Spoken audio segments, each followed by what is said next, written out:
हाँ दोस्तों, स्वागत है आपका फिर से शुक्ला एजुकेशन गैलेक्सी में। आज की इस वीडियो में हम टेंस के अगले पड़ाव में हैं। आपने इसके पहले की वीडियो में पढ़ लिया है प्रेजेंट सिंपल टेंस या प्रेजेंट इंडेफिनिट टेंस। आज उसी कड़ी में हम चलते हैं पास्ट इंडेफिनिट टेंस का अगला पार्ट पढ़ेंगे, जिसमें कि आप आज पास्ट इंडेफिनिट के प्रकार क्या है, रूल्स क्या है, एग्जाम्पल क्या है, सारी चीज़ें एक ही वीडियो में देख सकेंगे। दोस्तों, पास्ट इंडेफिनिट टेंस में कार्य का पास्ट में होना पाया जाता है। मतलब कार्य पास्ट में हुआ, कार्य समाप्त हो गया। इसकी पहचान क्या होती है, आइए हम दिखाते हैं पहचान, एग्जाम्पल और रूल्स के साथ। आज पास्ट इंडेफिनिट टेंस की पहचान होती है कि जब भी आप किसी वाक्य, हिंदी वाक्य को बोलते हैं, पढ़ते हैं या फिर देखते हैं, लिखते हैं, अगर उस वाक्य में, हिंदी के वाक्य में अंत में आ, या, ई, ये, यो या ता था, ते थे, ती थी, ये सारी चीज़ें पाई जाएं तो निश्चित रूप से आपका वह सेंटेंस पास्ट इंडेफिनिट टेंस में माना जाएगा। और उसमें सारे रूल्स हम लोग पास्ट इंडेफिनिट टेंस का ही अप्लाई करेंगे। आइए हम आगे देखते हैं इसमें कैसे कैसे रूल्स हैं। अब आपने पहचान देख ली है।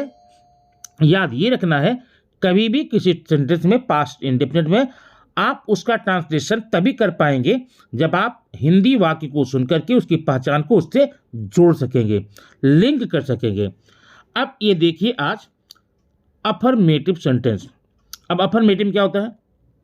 अफर्मेटिव सेंटेंस में किसी कार्य का होना पाया जाता है या होना दिखाया जाता है। माने ये काम हुआ, ये काम संपन्न हुआ, मीन्स वहाँ पर काम संपन्न होने की बात को स्वीकार किया जाता है, एक्सेप्ट किया जाता है। ऐसे वाक्यों को हम कहते हैं अफर्मेटिव सेंटेंस। अब इसमें नियम देखिए, जिस वाक्य के अंत में था, थी, थे आए, ध्यान रखना, और अगर उस था, थे, थी वाले सेंटेंस में कोई काम, कोई क्रिया, कोई वर्ब जुड़ा हुआ हो तो ऐसे सेंटेंस में वाज और वेयर का प्रयोग कदापि नहीं किया जाएगा। उसमें वाज वेयर का प्रयोग नहीं करेंगे। दूसरी बात, एक वचन या बहुवचन, सिंगुलर या प्लूरल, कोई भी सेंटेंस हो, पास्ट सिंपल में, इंडेफिनिट में वर्ब की सेकंड फॉर्म ही लगाई जाएगी। अब एक नियम देख लीजिए कि सबसे पहले आप यहां पर लेंगे सब्जेक्ट, और सब्जेक्ट के बाद में आप यहां पर लेंगे वर्ब पास्ट फॉर्म में, मतलब सेकंड फॉर्म में। ध्यान रखना। अब यहां पर आपको सब्जेक्ट का सिंगुलर या plural, third person, first person में देखने की कोई ज़रूरत नहीं है।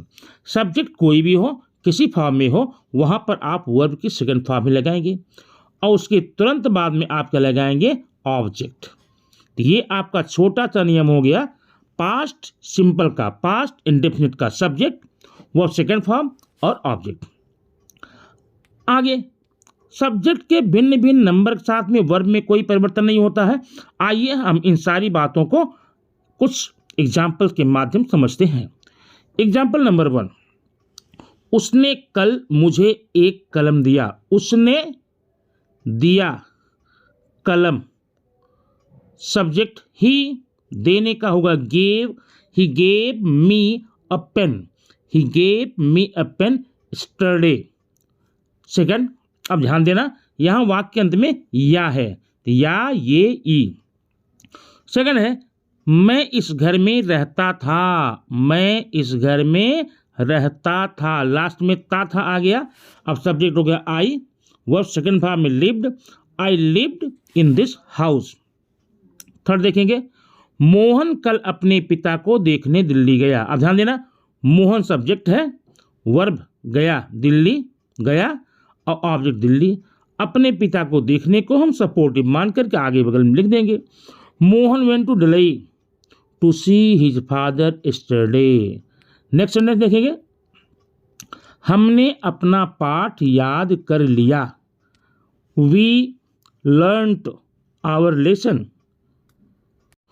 उसने अपने पिता को एक पत्र लिखा, शी रोट अ लेटर। उसने पत्र लिखा, किसको, अपने पिता को, टू हर फादर। बढ़ई ने एक कुर्सी बनाई, the carpenter made a chair. बढ़ई ने कुर्सी बनाई। दोस्तों, आपने इस प्रकार से पास्ट सिंपल या पास्ट इंडेफिनिट टेंस के अफर्मेटिव सेंटेंस को 6 एग्जाम्पल देख लिए।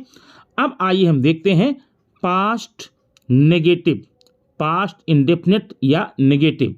इसका नियम शॉर्ट में देखिए। सबसे पहले आप सब्जेक्ट लेना है। अब सब्जेक्ट के बाद में आपको तुरंत लिखना है डिड नॉट, डिड नॉट। अब ध्यान देना, यहाँ पर डिड नॉट जो है ना, यहाँ पर डिड नॉट लिखते समय सब्जेक्ट के पर्सन या नंबर का कोई विचार नहीं किया जाना है। सारे सब्जेक्ट में, हर नंबर में, हर पर्सन में आप डिड नॉट का यूज करेंगे। उसके बाद लिखेंगे V1, वर्ब फर्स्ट फॉर्म में। ध्यान देना, अभी यहाँ पर वर्ब फर्स्ट फॉर्म में लिखा जाएगा, उसके बाद हो गया object. Subject did not, verb first form, object.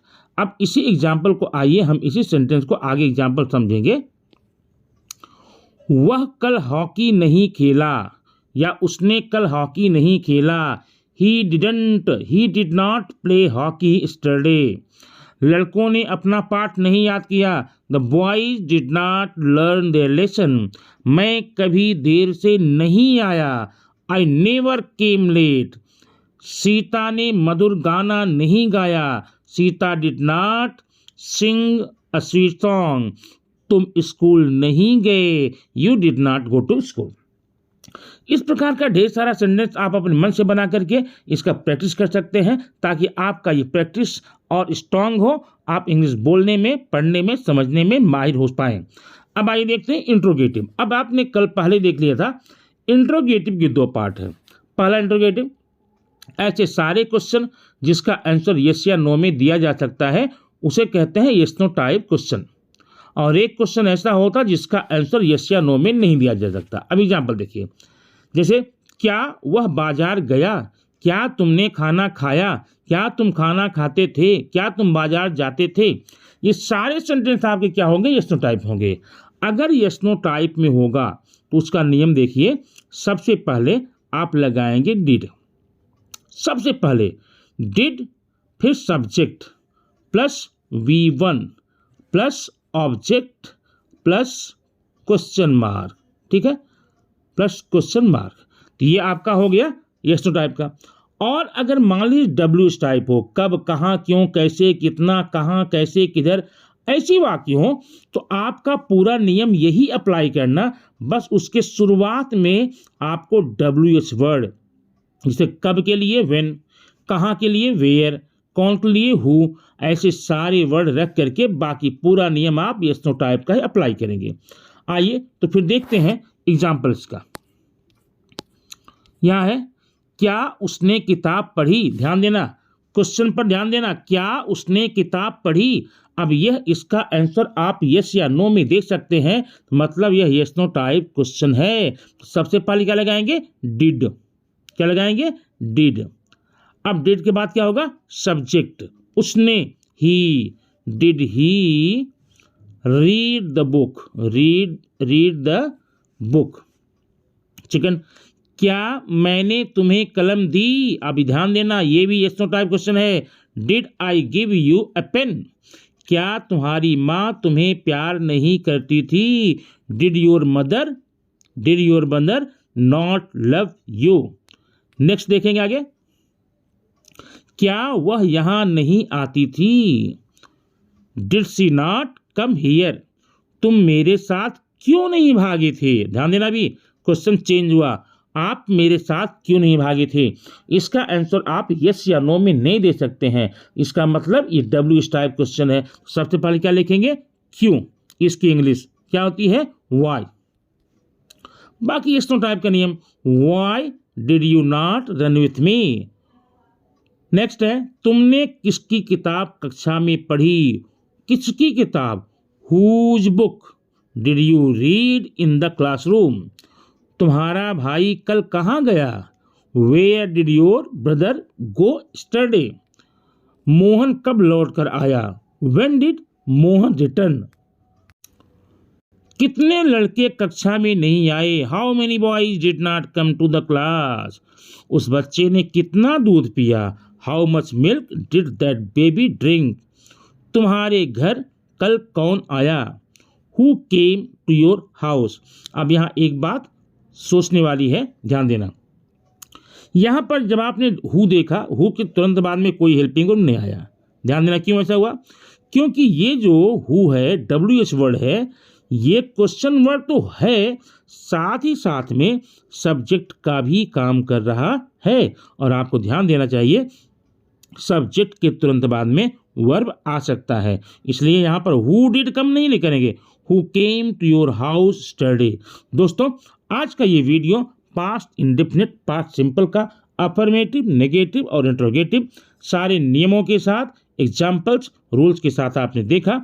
और इसके बाद का वीडियो हम कल देखेंगे, लेकिन उसके पहले इस वीडियो को आप अच्छे से देखकर कंफर्म करें ताकि आगे की वीडियो आपको अच्छे से समझ में आए। और हाँ, अगर आप पहली बार वीडियो देख रहे हैं, पहली बार इस चैनल पर हैं, तो प्लीज़ सब्सक्राइब करना न भूलें, क्योंकि इस वीडियो पर, इस चैनल पर आपको ऐसी ही ज्ञानवर्धक शिक्षाप्रद वीडियो निरंतर मिलती रहती है।